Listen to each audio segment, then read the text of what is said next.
What's up everybody, Super Dorks fan here, and I'm going to do a little bit of a different video here today, and I just wanted to answer a question that I get a lot of times, either through the Super Dorks fan Facebook page or on Twitter. People ask me what kind of car they should buy, and it's very hard to give a blanket statement. I know a few people have actually requested for me to do a video like this, and so I'm just going to give some basic guidelines for first-time car buyers, because that's what I get the most, is people are saying, I'm, 15, 16, 17, looking for my first car, what should I get? And asking me for advice. And I love that you guys are asking me for advice. So I'm just going to do this video as like a guideline, just basic, general good things that you should be looking for in a first car, just so that, you're better prepared whenever it comes time to go out and actually figure out what you want to get. So I mean, some criteria that I use I think is good for first-time drivers. The first thing, of course, is make sure it's a car that's easy to drive, easy to control, because as a brand new driver, it's the basic thing is you're just trying to figure out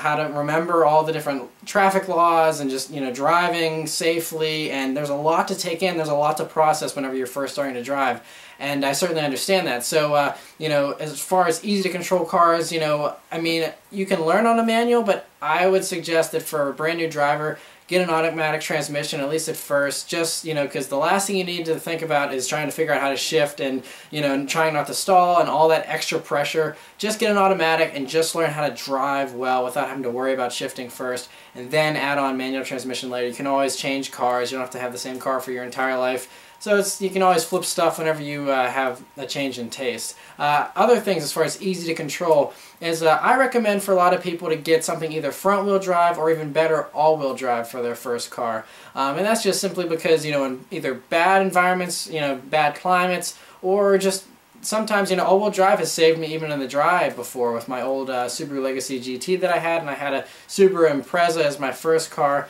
Both of those were all-wheel drive, and so in the snow you're not as worried because you have obviously the better traction. But even in the wet, you have better traction. Front-wheel drive is still pretty good. You just have to be a little bit of more careful with some cars that can have torque steer if they're faster, hot hatchback kind of front-wheel drive cars. But even in the rain, standard slower front-wheel drive cars can get some wheel spin in the rain, and the wheel can kind of move around a little bit. But at least front-wheel drive is still safer than rear-wheel drive. A lot of people say, should I get a BRZ, which is what I have. Should I get a BRZ or an FRS as a first car, or a Nissan 350Z or a Mustang or something like that? They're all great cars, and if you leave the traction control on in those cars, that's still a safe car that, it's not too fast, not too crazy, that it should be okay, but it's just the temptation is there to turn off traction control and do drifts and burnouts and show off to your friends or whatever. And so for that reason, and the fact that the car can step out on you, those rear-wheel drive cars,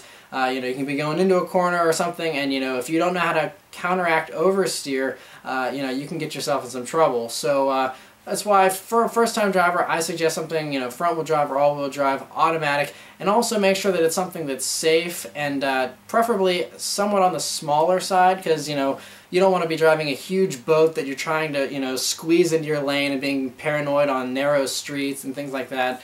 Get something that's a little bit smaller so it's easier to handle, and, make sure it's not too fast, and that way you save money on gas as well and on insurance rates, because insurance rates are really high for brand new drivers because brand new drivers are more likely to have accidents, and things like that. So the better, the slower, safer, more conservative car you can get for a first car, I think the better. There's always plenty of time later on in life to get something crazy and exciting, and you can still have fun cars. For example, just a few off the top of my head, fun first time, front-wheel drive or all-wheel drive cars are cars like the Subaru Impreza, 2.5 RSs, Honda Civic SIs, or even the standard Honda Civic. Scion TCs are great, safe front-wheel drive cars. And also, while I'm talking about safe cars, the cars that I like the best are cars with side curtain airbags. Mostly because, most cars these days, or even, most cars in general, in normal front head-on collisions, they're fine, they're safe. You have front airbags, you're good, no big deal. But it's the side airbags that, save a lot of people the most, because side impacts can be some of the most devastating, having some kind of object coming right at the side of your face. So, it's good to have side curtain airbags. I preferably, you know, if I'm looking to buy a car, if I'm ever considering cars, I don't consider cars that don't have side curtain airbags for that reason. Or at least some kind of side airbag. You know, like convertibles can have just the seat mounted side airbags, and those, you know, do some good as well. But that's why I love my BRZ, because it has, you know, the side curtain airbags and seat-mounted lower side airbags. So it's a very, very safe car, very good crash test ratings. Because to me, safety is more important than anything else. Because cars can be replaced, and you know, but you can't replace yourself. So you know, that's why I love the Honda S2000. That's a car that a lot of people, you know, say, oh, you know, would you recommend a Honda S2000 as a first car? Awesome car, amazing car.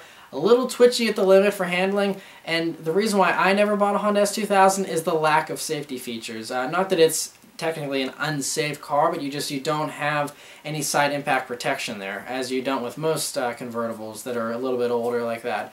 And so, you know, that's one of the reasons why cars like that, or a 350Z convertible, things like that, you know, feel a little more hesitant to suggest. And while we're on 350Zs, actually, I'll just mention those as well, because a lot of people look at those for first cars because they're pretty cheap now at this point. And that's a car that in the wet and in the snow, it's very tricky to handle. And even in the dry, they're pretty oversteer happy, and they can be a little bit snappy at the limit and kind of brake on you.